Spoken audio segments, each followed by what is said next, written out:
इस संदेश में आप सभी का स्वागत है। आज के इन श्लोकों के समझ को हम आखिरी में सुनेंगे, इसीलिए आप सभी मेरे साथ आखिर तक बने रहे। चलिए अब हम पहले द्वितीय अध्याय के श्लोक 49 और उसके हिंदी अर्थ के साथ आरंभ करते हैं। श्लोक 49। दूरेण ह्यवरम कर्म बुद्धियोगात् धनंजय बुद्धो शरण मन विच्छ कृपणा फलहेतव। इस श्लोक का अर्थ है, बुद्धि योग की अपेक्षा से सकाम कर्म दूसरे से अत्यंत ही निकृष्ट है। अतः धनंजय, तू बुद्धि समता का आश्रय ले, क्योंकि फल के हेतु बनने वाले अत्यंत दिन है। श्लोक 50। बुद्धि युक्तो जहाति है उभे सुकृत दुष्कृते तस्माद्योगाय युज्यस्व योगः कर्मसु कौशलम। इस श्लोक का अर्थ है, बुद्धि से संपन्न व्यक्ति इस संसार में अच्छे और बुरे दोनों कर्मों को त्याग देता है। इससे तू समत्व रूप योग में लग जा। यह समत्व रूप योग ही कर्मों में कुशलता है, अर्थात कर्म बंधन से छूटने का उपाय है। श्लोक 51। कर्मजं बुद्धियुक्ता हि फलं त्यक्त्वा मनीषिणः जन्म बंध विनिर्मुक्ता पदम गच्छन्त्यनामयम्। इस श्लोक का अर्थ है, इस तरह भगवान की भक्ति में लगे रहकर बड़े बड़े आर्षि मुनि अथवा भक्तगण अपने आप को भौतिक संसार के कर्मों के फलों से मुक्त कर लेते हैं। इस प्रकार में जन्म मृत्यु के चक्कर से वे छूट जाते हैं और सिर्फ भगवान के पास जाकर उसे अवस्था को प्राप्त करते हैं जो समस्त दुखों से परे है। श्लोक 52। यदा ते मोहकल्लिलं बुद्धिर्व्यतितृष्यति तदा गन्तासि निर्वेदं श्रोतव्यस्य श्रुतस्य च। इस श्लोक का अर्थ है, जिस काल में तेरी बुद्धि मोहरूपी दलदल को भलीभांति पार कर जाएगी, उस समय तू सुने हुए और सुनने में आने वाले इस लोक और परलोक संबंधी सभी भोगों से वैराग्य को प्राप्त हो जाएगा। श्लोक 53। श्रुति विप्रतिपन्ना ते यदा स्थास्यति निश्चला समाधावचला बुद्धिस्तदा योगम अवाप्स्यसि।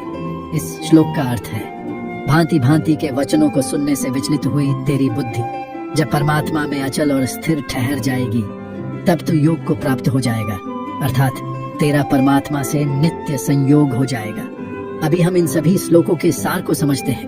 पहले हम सकाम कर्म को समझ लेते हैं। सकाम कर्म की व्याख्या है, शरीर में अहंता और ममता करना तथा शरीर संबंधी माता पिता, भाई बहन, स्त्री पुत्र, वस्तु, पदार्थ आदि में ममता करना मोह है।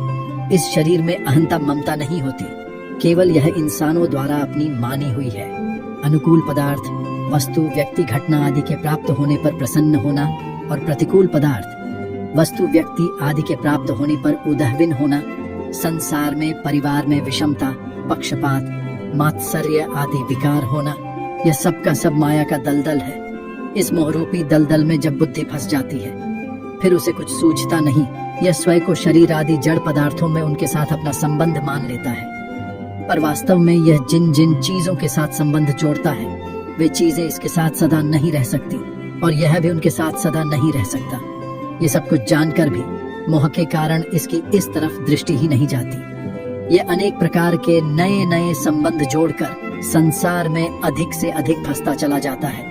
जैसे कोई राहगीर अपने गंतव्य स्थान पर पहुंचने से पहले ही रास्ते में अपना डेरा लगाकर खेल कूद, हंसी दिल्लगी आदि में अपना समय बिता देता है, ऐसे ही मनुष्य इस संसार के नाशवान पदार्थों का संग्रह करने में और उनसे सुख लेने में तथा व्यक्ति, परिवार आदि में ममता करने में लग जाता है।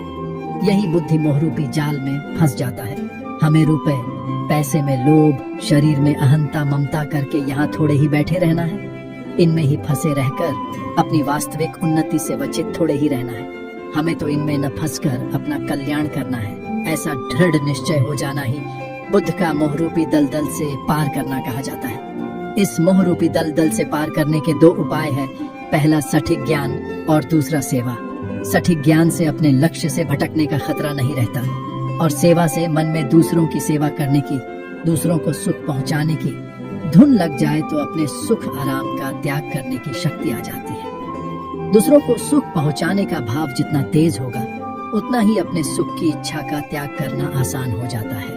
अपने सुख आराम की इच्छा स्वतः ही सुगमता से मिट जाती है। विवेक विचार के द्वारा अपनी भोगों की इच्छा मिटाने में थोड़ी कठिनता होती है, कारण कि अगर विवेक विचार अत्यंत दृढ़ न हो तो वह तभी तक काम देता है जब तक भोग सामने नहीं आते। जब भोग सामने आते हैं तब साधक प्रायः उनको देखकर विचलित हो जाता है, परंतु जिसमें सेवा भाव होता है उसके सामने बढ़िया से बढ़िया भोग आने पर भी वह उस भोग को दूसरों की सेवा में लगा देता है। अतः उसकी अपने सुख आराम की इच्छा सुगमता से मिट जाती है। इसलिए भगवान ने सांख्य योग की अपेक्षा कर्मयोग को श्रेष्ठ और सुगम एवं जल्दी सिद्धि देने वाला बताया है। अब हम बुद्धियोग को समझते हैं। बुद्धियोग का मतलब है अपनी फल की समस्त इच्छाओं को त्याग कर अच्छे बुरे और पाप पुण्य में संभावना रखकर ईश्वर का दास बनकर अपना कर्म करना। इंसान को चाहिए अच्छे बुरे की तुलना न करते हुए अपनी खुशी, लाभ, लोभ, लगाव और समस्त फल की इच्छाओं को त्याग कर सभी लोगों से संभव रखकर मैं ईश्वर का दास हूँ, यह भावना रखते हुए लोगों के लिए और लोगों के हित में अपना कर्तव्य कर्म सेवा भाव से निरंतर करते रहे, जिसके चलते आपकी बुद्धि परमात्मा में अचल और स्थिर होकर आपका यह जीवन आसान और सुखमय हो जाएगा और आप जन्म मृत्यु के काल चक्र से भी मुक्त हो जाएंगे। पौराणिक शास्त्रों के अनुसार सकाम कर्म को बुद्धि योग से हमेशा निम्न माना गया है। चलिए आज का संदेश हम यही खत्म करते हैं, फिर मिलते हैं। सबका धन्यवाद।